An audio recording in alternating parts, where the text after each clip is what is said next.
يعني استشهاد النقيب أحمد سمير صحيح هو لسه ما نزلش في عناوين الجرايد، لكن على الأقل على المواقع الإخبارية.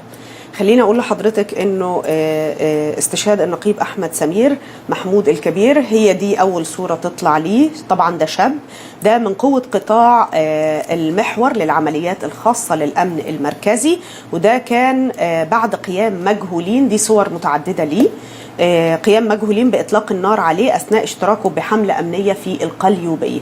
يعني شاب زي كل شباب، لكل ده ابنه، دي صورته مع ابنه اللي هو فرقه دلوقتي، زي ولاد محمد مبروك، زي أبو شقرة اللي كان عريس ومجهز شقته.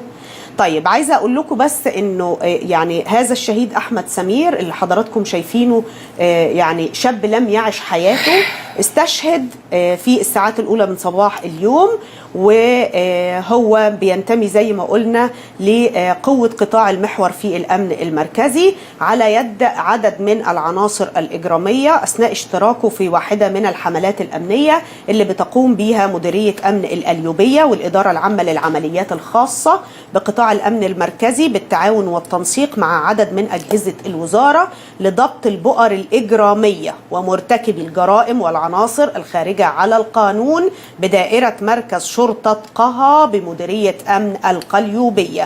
المجهولين قاموا بإطلاق الأعيرة النارية على القوات، وهو ما أسفر عن إصابة الضابط الشهيد بعدة طلقات متفرقة بالجسم بالصدر، واستشهاده في الحال متأثرا بإصابته. وقامت القوات بملاحقة الجناة وتمكنت من القبض على 2 منهم، وتقوم الأجهزة الأمنية باستكمال الفحص للوقوف على خلفية الواقعة واتخاذ الإجراءات القانونية.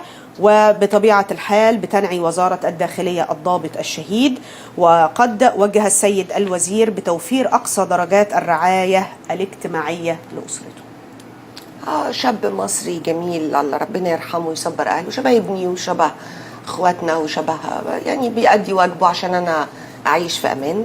مش ده الوعد؟ على فكرة ده الوعد اللي أعلنه الفريق السيسي بفكرة إحنا هنقف نتلقى نيابة عنكم. الفريق السيسي وعد بده، بس عايزة أقول إحنا في ظهره ولا مش في ظهره. أنا عايزة أقول الناس بقى اللي بتطلع، النباح اللي بيطلع في الفضائيات ده، واللي عاملين نخبة واللي عاملين نشطاء واللي عاملين ثورجية، عيب. مصر في مفترق طرق.